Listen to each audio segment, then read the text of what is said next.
So finally, the rework for the Toxic Queen has arrived. It's a complete overhaul of her abilities, and some may dislike her new kit right now, but some may love it. To give you an idea on all the changes that Digital Extremes did to Saryn, let's take a closer look at all her new abilities. Well, it's not really new, as there are just simple tweaks to be honest, but it has a big impact to Saryn's overall gameplay. Okay, let's begin this video. Let's begin with her first ability, Spores. As you already know, this ability's damage have been changed from viral to corrosive. In addition, it now has infinite duration and damage scaling. You don't need to recast it, as all you need to do is keep popping spores or killing enemies so that this ability will spread. Now this indicator right here tells you how much corrosive damage your spores can deal, and at the bottom of this circle is the number of enemies affected by the spores. This ability synergies really well with Toxic Clash, as if you have this buff on, weapon and melee attacks are guaranteed to pop and spread spores. In addition, it also pairs well with your Miasma, as it deals an additional 200% damage to enemies affected by spores. To tell you honestly, this change is pretty awesome. The infinite duration and damage scaling is what makes it really great, but the downside is, its element right now is corrosive. Viral was really strong as its effect works on all faction. However, corrosive don't work on some enemies like these Corpus Tech, so yes, don't expect this ability to kill all enemies in this game. You need to use your weapons and not just rely on this. Also, the ability of the spores to spread toxic and as well as gas were removed. That is one of the most insane thing that Saryn has in the past, which makes her super strong in late game. But I really have no complaints with this ability right now, as it's really fun to use, and it's somehow efficient in some of my favorite missions. Okay, let's now head to her second ability, Molt. This ability have received two things. One is the ability to grant Saryn increase movement speed, and two is that upon activation, Molt is invincible for 3 seconds and all damage absorbed during this invulnerability period is converted into additional health and explosion damage. So basically, Molt becomes tougher with the iron skin-like enhancement, and it somehow gives Saryn more survivability. The speed boost is also good for mobility, but overall, it's not really a big change. It's good but not really game-changing at all, unless you want to use Saryn to farm resources in the plains, that is. Okay, before I introduce some meta ideas here, let's just proceed to her third ability, Toxic Lash. The new Toxic Lash now applies to all weapons, and when I say all, it means that it includes your secondaries and primaries. Your guns will receive that bonus toxin damage from this buff, while your melee will have double its effect. But the best part of this change is that your guns are guaranteed to pop and spread spores. Now I don't have a problem popping spores in the past with my melee weapon, but the thing is, it's really handy to have your guns pop those spores without even aiming on them. All you need to do is just hit an enemy with active spores and it will pop them. Okay, now let's proceed to Saryn's final ability, Miasma.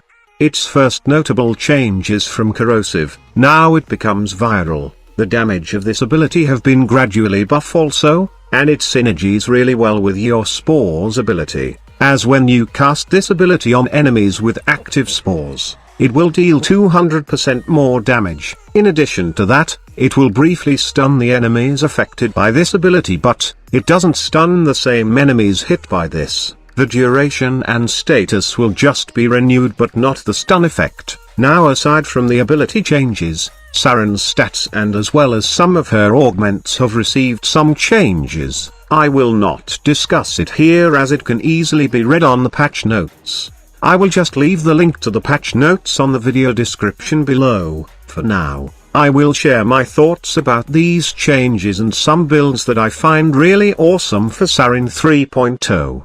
So I was playtesting Saryn in a couple of missions, and I can say that her overall gameplay have changed drastically because of these changes, especially the addition of infinite duration and damage scaling on her spores. This is just my opinion, but I think that Saryn right now is not that good in defense mission like the old Saryn. To achieve infinite duration and huge damage scaling from this ability, you need to spread your spores on waves after waves of enemies, and do take note that defense missions have limit on the number of enemies spawning. Also, that gameplay wherein you just sit in one spot and then cast your spores on your molt is no more. It seems that you can't put spores on your molt right now, and I guess that Digital Extremes really meant to remove that passive gameplay from Saryn.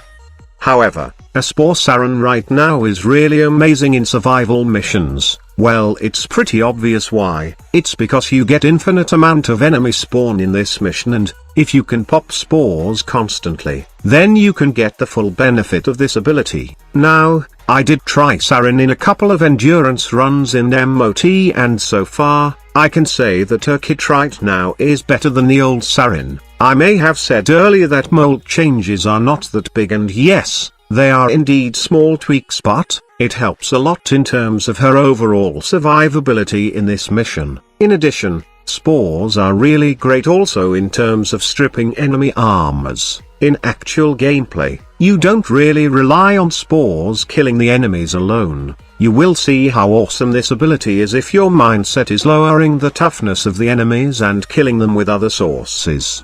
But the best mission that I had tons of fun playing Saryn was on Elite Onslaught. In this mission, you will see how awesome that infinite duration and damage scaling on your spores. In fact, it's a pretty effective ability to maintain efficiency. I did try Elite Onslaught today a couple of times, both solo and with a team, and so far, I have no issues getting past round 8 on this mission. Well, I don't usually jump to round 9 as there's no point for me extending my stay on the sanctuary. I stop at 8 because it's the most effective way to farm this mission. Overall, with almost a day trying out different builds and playtesting Saryn, I can say that she is really great right now. Yes, she may be powerful in the past, but her kit right now perfectly fits her in my opinion. Now, I did not play her long enough to share some endgame builds in this video, or tell you some awesome synergy, but let me show you a couple of my builds that I really enjoy playing with Saryn.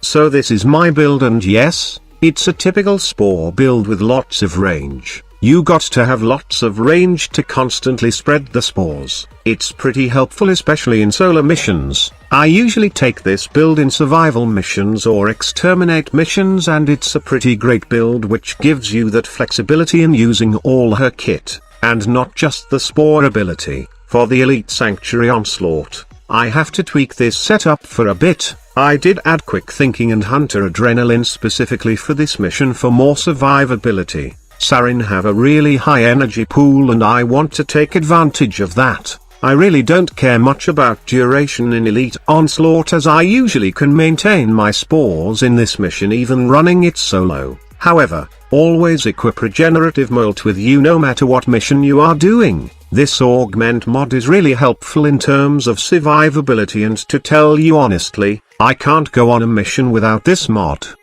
So those are the changes, and my builds for Saryn 3.0 right now. I may find more build variation as I play this awesome Warframe, and don't worry, as I will keep you updated on all my experiments. For now, I strongly suggest that you try using Saryn. She is really amazing right now and not that complex to use. So that's it. Hope that you find this video informative. Don't forget to leave a like if you enjoy watching this video, and you can always subscribe to this channel if you want to see more Warframe videos from me in the future.